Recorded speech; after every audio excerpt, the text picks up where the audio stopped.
બંગાળી સમાજ charitable trust દ્વારા જે આ કેમ્પનું આયોજન કરવામાં આવ્યું છે, જ્યાં એ લોકો સેવા આપી રહ્યા છે, જ્યારે અનેક નંબરમાં લોકો અહીંયા સેવા આપે છે, બધાનું ધ્યાન રાખે છે, તમામ જ પાણીની બધી સુવિધાઓ કરે છે, ત્યારે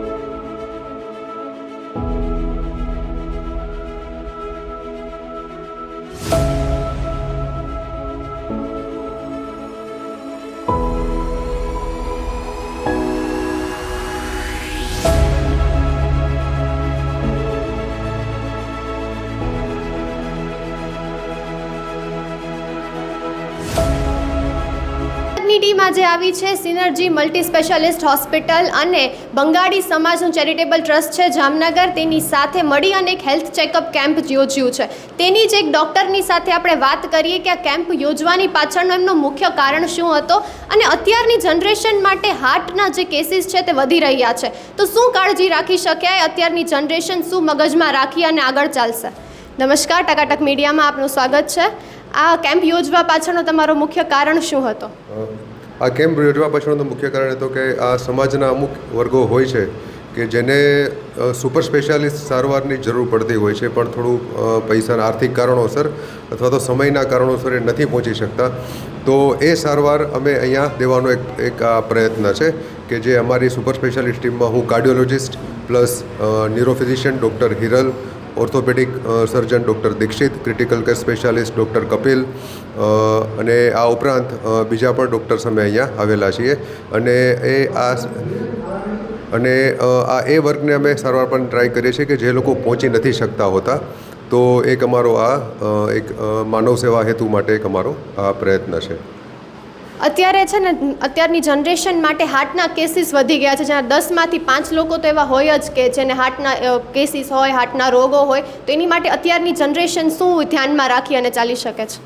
હમણાં આપણે બહુ બધું વાંચીએ છીએ કે નાની ઉંમરે એટેક આવતો હોય છે અથવા તો કોઈ વ્યક્તિ જીમમાં ગયા હોય ને ત્યાંનું સડન ડેથ થતું હોય છે, રાઈટ. તો એના માટે ખરેખર આપણે જોઈએ તો આપણી લાઈફસ્ટાઈલ એના માટે જવાબદાર છે. આપણી ડાયટની હેબિટ કે આપણે તેલવાળું અને બહારની વસ્તુઓ બધી બહુ જ ખાતા હોઈએ છીએ, અને સાથે આજકાલ મોબાઈલના વળગણના લીધે આપણે સ્લીપ ડિપ્રાઈવ થતી હોય છે, ફિઝિકલ એક્ટિવિટીઝ એટલી બધી થતી નથી, અને બધા વ્યસનો આપણા, આ બધું જ્યારે બધું સાથે જોડાય ત્યારે નાની ઉંમરે એટેક આવવાની શક્યતા ખૂબ જ વધી જાય છે. જે પહેલાં 50-60 વર્ષની ઉંમર એટેક આવતા હતા, તે અમે અઠવાડિયે 2 થી 3 એવા પેશન્ટ આવે છે કે જે 30 વર્ષથી નાના દર્દીઓ અમારી પાસે હાર્ટ એટેક સાથે આવે છે, જે ખૂબ જ ચિંતાજનક છે. એના માટે ખરેખર સમાજે અને આપણે કંઈ કરવું જોઈએ.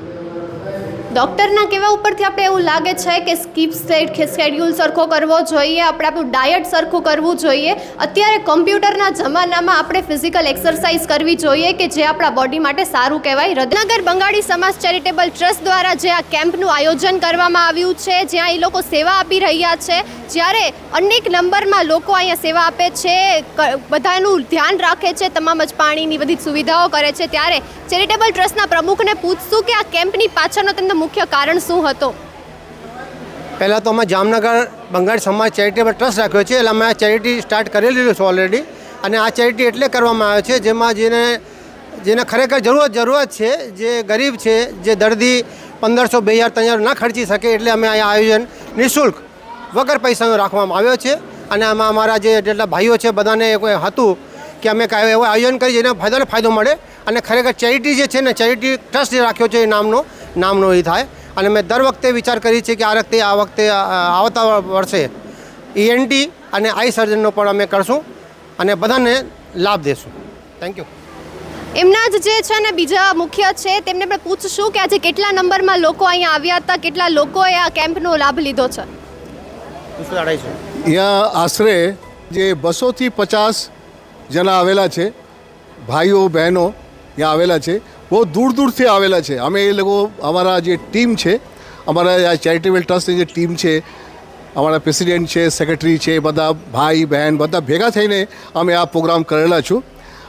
આવતા વખત ફરી આના કરતાં સારા કરવાની ઈચ્છા છે, પણ અમે ડૉક્ટર સાહેબ જેટલા આવેલા છે, રાજકોટથી આવેલા છે, જામનગરથી જુદા ડૉક્ટર સાહેબ લોકો આવેલા છે, એના હું બહુ આભાર માનું છું.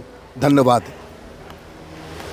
આવી જ રીતે લોકો છે ને સમાજ સેવા કરી રહ્યા છે, ને આપણે જાણીએ ને તો આવા લોકો આપણા સમાજમાં હોવા જોઈએ, જેના લીધે આપણા સમાજના જે આર્થિક રીતે નબળા પરિવાર છે તેમને ઘણી બધી સમસ્યાઓ દૂર થઈ શકે છે.